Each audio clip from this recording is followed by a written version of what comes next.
Jace Finman from Service Manager Magazine, and we've got David Nottingham here from XPO Logistics. XPO Logistics. Been gracious enough to be my first interviewee of the conference here at Pink20.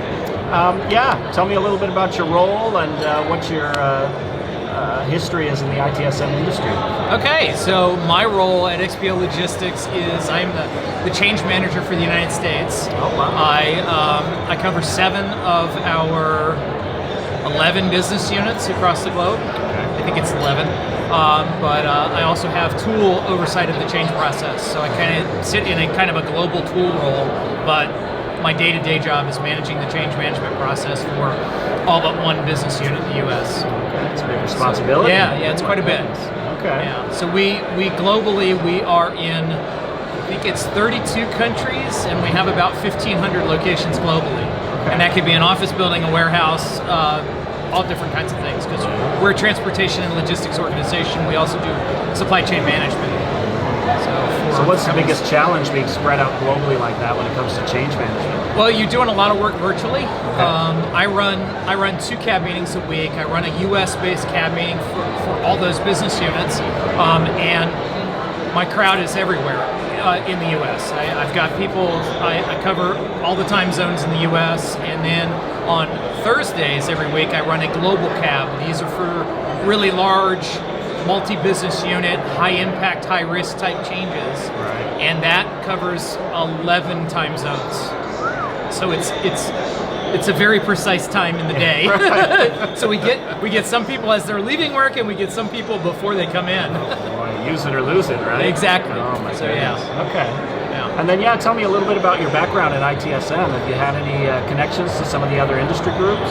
Yes. So actually, it's actually quite. I've been involved in IT service management as a professional. I got my ITIL foundations in 2007, I think it was. Okay. And then 2008, I was named a change manager for a company called United Space Alliance. They no longer exist, but they were the prime contractor for NASA for processing and launching the space shuttle. Oh, that's incredible. So, which is really cool. I spent about 20 years doing that, doing work for United Space Alliance and the predecessor companies on the space program, but that's kind of towards the tail end of that career is when I started my service management journey. Yeah. And I came to a few Pinks back then. My last Pink conference was 2008, NBA All-Star Weekend, where Vegas was more crowded than it ever was, I think. I think it was even more crowded that weekend than it was for Comdex conferences I used to come to in the 90s. Okay. It was a memorable one. It was. It was very memorable for more than safe at work reasons. But so I've been doing change management and service management since that time frame. I've been a big proponent of ITSMF USA, which is a practitioner-led, not-for-profit industry association. Okay. I served in various volunteer roles from like 2009 through the end of 2018, early 2019.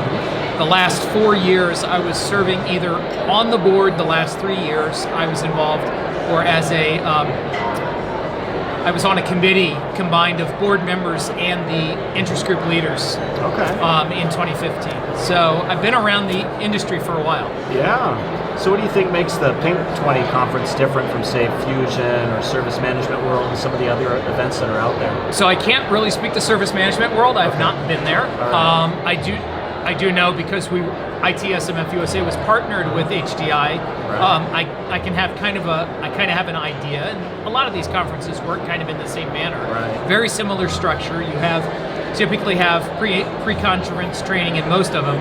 I found it really interesting that Pink this year was doing pre, during, and post. Yeah, that's right. Which is kind of unique. It's a kind of a different thing. Mm-hmm. But other than that, it's sessions like this one that's going on behind us right now. Right. Is being able to network with birds of a feather and other people just to get new ideas. And being in the sessions helps you do that. Being in the training helps you do that.